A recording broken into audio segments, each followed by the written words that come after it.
একটা ঘটনা বলবো, কোরআনের সাথে মহব্বত থাকলে কি হয়। কোরআনের সাথে মহব্বত থাকলে আল্লাহ পাক ইমানকে হেফাজত করেন, ইমানকে সংরক্ষণ করেন।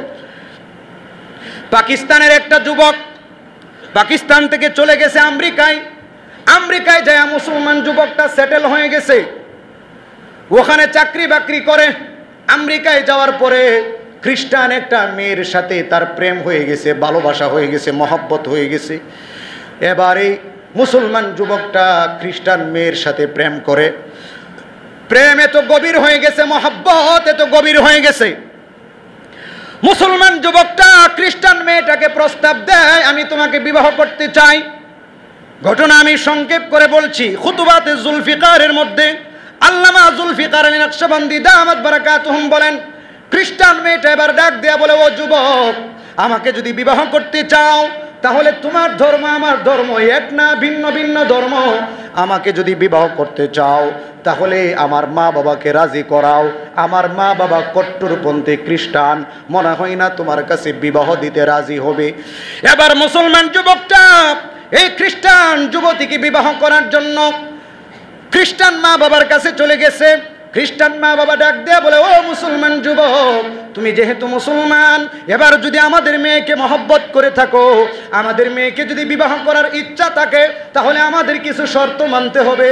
যুবকটা ডাক দেয়া বলে, কিসের শর্ত, কি কি শর্ত মানতে হবে বলেন।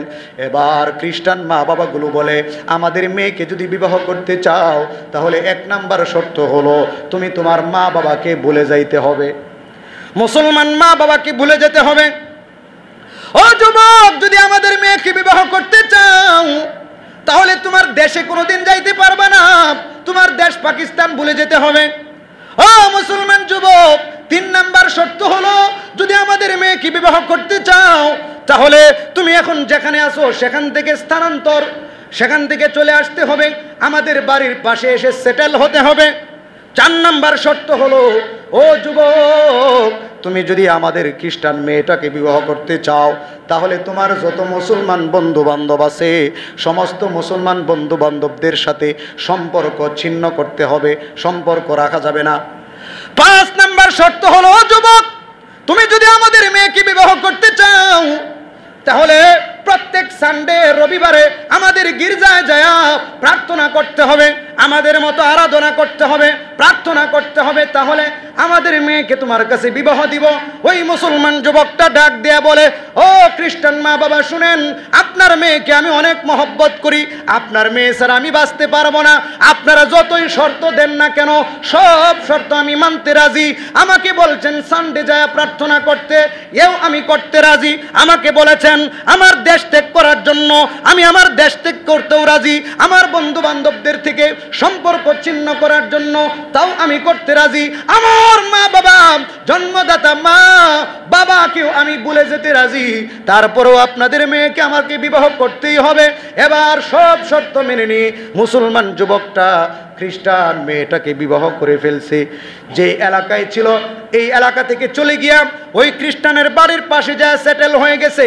যে এলাকায় আগে ছিল ওই এলাকার ইমাম সাহেব খুঁজে মুসলমান যুবকটাকে পাই না, এলাকাবাসী খুঁজে মুসলমান যুবকটাকে পাই না।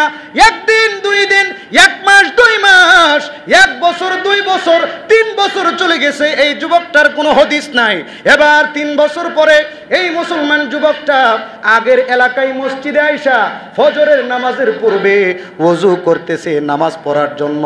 ইমাম সাহেব যখন দেখলেন 3 বছর পরে যুবকটা আসছে, যুবকটাকে ডাইকা কামরার ভিতরে নিলেন, নিয়ে বলে, কিরে যুবক, এতদিন তুমি কোথায় ছিলা? তোমার জন্য তো আমাদের বড় ভয় হয়েছিল, তুমি কোনো দুর্ঘটনায় পড়ে গেছো কিনা, ভয় হয়ে গেছিল, কোথায় ছিলা? যুবকটা ডাক দিয়ে বলে, ইমাম সাহেব সব ঘটনা আপনাকে খুলে বলবো। এইভাবে আমি একটা খ্রিস্টান মেয়েকে বিবাহ করি, আমার জন্মদাতা মা বাবাকে পর্যন্ত ভুলে যাই। ও যুবক, বর্তমানে এমন যুবক আছে হিন্দু মেয়ের সাথে প্রেম, মা বাবা রাজি না, তারপরেও মা বাবার মনে কষ্ট দিয়া হিন্দুকে বিবাহ করবে, এমন যুবক আছে না নাই? আছে না নাই? কথা আসতে বলেন কেন? নাই নাকি?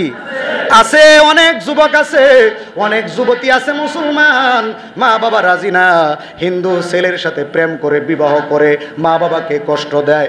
এমন যুবক আছে মা বাবা রাজি না, এমন একটা এমন একটা পরিবারে সে বিবাহ করতে যায় যেই পরিবারের ব্যাপারে মা বাবা রাজি না। মা বাবা রাজি না থাকলে কি হবে? মা বাবাকে কষ্ট দিয়া ওই যুবকটা তার প্রেমের মেয়েটাকে বিবাহ করতে রাজি হয়ে যায়। মা বাবাকে লাথি মারে, মা বাবার সাথে সম্পর্ক ছিন্ন করে, সমাজকে লাথি মারে, পরিবারকে লাথি মারে। ও যুবক ভাই, একটু চিন্তা করলে না? তুমি একটা মেয়ের প্রেমে পড়ে তোমার মা বাবাকে ভুলে গেলা। ওই মা বাবা যেই মা তোমাকে 10 মাস পেটে রাখছে, যেই মা তোমাকে এত কষ্ট করে গর্ভে ধারণ করেছে, যেই মা তোমাকে রক্তের বন্যা বাসিয়ে দুনিয়াতে আনছে, যেই মা তোমার প্রস্রাব পায়খানাগুলো কোনো দুর্গন্ধ লাগে নাই, নাকে কাপড় দেওয়া ছাড়া নিঃস্বার্থভাবে পরিষ্কার করেছে, ভিজা কাপড়ের মধ্যে মা শুইছে, তোমাকে শুইতে দেয় নাই, যেই বাবা জীবনে কোনোদিন পায়খানার গন্ধ সহ্য করতে পারে না, প্রস্রাবের গন্ধ সহ্য করতে পারে না, কিন্তু তুমি সন্তান দুনিয়াতে আসার পরে বাবা পর্যন্ত তোমার প্রস্রাব পায়খানাগুলো পরিষ্কার করে দিয়েছে, হাঁটি হাঁটি পা পা করে তোমাকে যেই বাবা বড় করেছে, মাথার গাম পায়ে ফেলে যেই বাবা তোমাকে লেখাপড়া শিখিয়া মানুষ বানাইছে, ওই বাবাকে তুমি ভুলে গেলা, ওই মাকে তুমি ভুলে গেলা। সাধারণ 2 টাকার একটা সুন্দরী মেয়ের প্রেমে পড়ে, এই মেয়েটা তোমার ভাগ্যে আসতেও পারে, নাও আসতে পারে, এই মেয়েটা তোমার জন্য ভালো হতেও পারে, নাও হতে পারে, তোমার ফ্যামিলির সাথে ম্যাচিং খাইতেও পারে, নাও খাইতে পারে।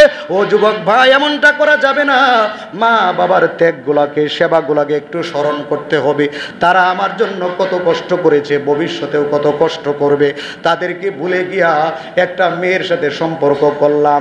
আমি আমার মা বাবাকে কষ্ট দিয়া যদি যত সুন্দর একটা মেয়েকে বিবাহ করি না কেন, আমার দৃষ্টিতে যত ভালো একটা মেয়েকে বিবাহ করি না কেন, মা বাবার সন্তুষ্টি না থাকলে, সমাজের সন্তুষ্টি না থাকলে বেশি দিন এই সংসার টিকবে না। কথা বলেন ঠিক কিনা?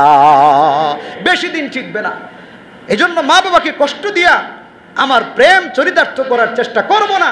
আবার অনেক মা বাবা আছে খুব কঠোর, সন্তানের ভবিষ্যতের জন্য, সন্তানের খুশির জন্য একেবারে তারা অনড় থাকে। সন্তান এক জায়গায় ভালো দেখে পছন্দ করছে, এখানেও মা বাবা বিবাহ দিতে চায় না। এটাও একটা বাড়াবাড়ি। দুদিকে বাড়াবাড়ি হয়। বেশিরভাগ সন্তানরা বাড়াবাড়ি করে, মা বাবার কথাগুলোকে প্রাধান্য দেয় না। আবার কিছু কিছু মা বাবা আছে সন্তানের ভবিষ্যতের দিকে তাকায়া তারা একটু নরম হইতেও রাজি না। তারা যেটা পছন্দ করে সেটাকেই বিবাহ করতে হবে, এটাও ঠিক না। যদি দেখি আমার সন্তান যেখানে চয়েস করছে, পছন্দ করেছে, মহব্বত করেছে, সেটা ভালো, পরিবার ভালো, মেয়েটা ভালো, ধার্মিক, তাহলে আমি টাকা নাই এবং সম্ভ্রান্ত না, এই জন্য আমি আমার সন্তানটাকে বিবাহ করাইলাম না, এটা ঠিক না। অনেক মা বাবা আছে যে ছেলেটা গরিব জায়গায় যায় সম্পর্ক করতে চায়, ওরা ধার্মিক, ওরা ভালো, কিন্তু মা বাবা বলে আরে এদের কোনো প্রেস্টিজ নাই, এদের কোনো সুনাম নাই, এদের কোনো আপনার ভালো অর্জন নাই, খ্যাতি নাই, টাকা পয়সা নাই, এদের সাথে আমাদের সম্পর্ক করলে চলবে না। এরকম অনেক সময় মা বাবারও বাড়াবাড়ি করে, এটাও ঠিক না। যদি ফ্যামিলিটা ধার্মিক হয়, মেয়েটা ধার্মিক হয়, দিনদার হয়, গরিব হোক, ওরা ছোট লোক হোক, তারপরও ওদের সাথে বিবাহ করায় দেওয়া আল্লাহ পাক রব্বুল আলামিন হতে পারে ওইটার মধ্যে বরকত রাখবে। দুনিয়ার কোনো স্বার্থে একটু আপনার কঠোর হওয়াটা ঠিক না। অনেক মা বাবা আছে এবারে কঠোর। যাই হোক, তো এই যুবকটা মা বাবার মনে কষ্ট দিয়া মা বাবার সাথে সম্পর্ক ছিন্ন কইরা খ্রিস্টান মেয়েটাকে বিবাহ করছে। এবার ইমাম সাহেবকে ডাক দিয়ে বলে, ইমাম সাহেব হুজুর, আমি সব ঘটনা আপনাকে খুলে বলবো। ও ইমাম সাহেব হুজুর, আমি বিবাহ করলাম, সব শর্ত মেনে নিয়ে বিবাহ করলাম, আমি সেটেল হয়ে গেলাম, স্বামী স্ত্রী একসাথে থাকি, আমার কিছু সরু সামান আছে, আসবাব আছে, আমার ঘরের মধ্যে রাখছি, আমার কিছু কিতাব আছে, ওই কিতাবগুলো আমি আমার ঘরের মধ্যে রাখছি, ওই কিতাবগুলোর উপরে আমি আমার আল্লাহর কোরআনটাকেও রাখছিলাম। বলেন সুবহানাল্লাহ। ইমাম সাহেব হুজুর, আমি যখন সকালবেলা ঘর থেকে বের হইতাম অফিসের উদ্দেশ্যে, আমি কোরআনটার দিকে মহব্বতের দৃষ্টিতে তাকাইতাম, আর কোরআনের দিকে তাকায়া তাকায়া আল্লাহকে বলতাম, আল্লাহ আমি বড় অপরাধী, আমি বড় চরিত্রহীন, আমি বড় লম্পট, আমি বড় দুর্ভাগা। ও আল্লাহ, আমি আমার ইসলামকে প্রাধান্য না দিয়া, আমি আমার মুসলমানিত্বকে প্রাধান্য না দিয়া, মা বাবাকে ত্যাগ করে একটা খ্রিস্টান মেয়ের প্রেমে পড়ে আমি তাকে বিবাহ করলাম, সব শর্ত মেনে নিলাম। আল্লাহ, তুমি আমাকে মাফ করে দিও। আল্লাহ, তোমার কোরআনের দিকে তাকায়া তাকায়া হুজুর আমি চোখ দিয়া পানি ফেলতাম। আবার বিকালবেলা যখন ঘরের মধ্যে আসতাম, কোরআনটার দিকে আমার দৃষ্টি পড়লেই আমার মনটা ভেঙে চুরমার হয়ে যেত। আমি কোরআনের দিকে তাকায়া নিজেকে কন্ট্রোল করতে পারতাম না। এইভাবে দিন যায়, রাত যায়, বছর যায়। আমি একদিন অফিস থেকে আইসা দেখলাম আমার কোরআনটা যেখানে রাখা ছিল ওই কোরআনটা সেখানে নাই। স্ত্রীকে জিজ্ঞাসা করলাম, ও স্ত্রী, এখানে না কোরআন রাখা ছিল, আমার বইটা রাখা ছিল, কিতাবটা রাখা ছিল, এই বইটা কোথায় গেল? স্ত্রী খ্রিস্টান ডাক দেয়া বলে, স্বামী আমার, যেহেতু আপনি এই বইটা কোনোদিন পড়েন না, এই বইটা যেহেতু অতিরিক্ত, এই জন্য আমি ঘরের ময়লার সাথে আপনার এই বইটাকেও ডাস্টবিনের মধ্যে ফেলে দিলাম। বলেন নাউজুবিল্লাহ। ও মুসলমান, যার ভিতরে মুসলমানিত্ব আছে, ইসলাম বিন্দু মাত্র আছে, সে যদি দেখে কোরআনকে ডাস্টবিনের মধ্যে ফেলে দিয়েছে, তার ঈমান দুর্বল হতে পারে, সে নামাজ নাও পড়তে পারে, রোজা নাও রাখতে পারে, সে দিনের উপর নাও চলতে পারে, গুনাহগার হতে পারে। কিন্তু যখন দেখে কলিজার টুকরা দাউ দাউ করে জ্বলে, মসজিদগুলো দাউ দাউ করে জ্বলে, যখন দেখে কোরআনকে কেউ লাথি মারে, কোরআনকে কেউ অবমাননা করে, তখন মুসলমানের কলিজার মধ্যে আগুন লেগে যায়। কথা বলেন ঠিক কিনা? ও মুসলমান, এইটাই হলো মুসলমানিত্ব, এটাই হলো কোরআন। ওই মুসলমানটা ডাক দেয়া বলে, হুজুর, যখন আমার স্ত্রী বলল কোরআনটাকে ডাস্টবিনের মধ্যে ফেলে দিয়েছি, তখন আমার কলিজার মধ্যে আগুন লেগে গেছে। আমি দৌড়ে চলে গেলাম ডাস্টবিনের কাছে, ময়লাগুলো সরাইয়া কোরআনটাকে বের করলাম, কোরআন থেকে ময়লাগুলো সরাইলাম, কোরআনটাকে আমি চুমু খেতে লাগলাম, কোরআনটাকে বুকের মধ্যে লাগাইতে লাগলাম। বলেন আল্লাহু আকবার। আমার স্ত্রী এই অবস্থা দেখার পরে স্ত্রী ডাক দেয়া বলে, স্বামী আমার, কেন আপনি এই কিতাবটাকে এত মহব্বত করছেন, কেন এত ভালোবাসছেন?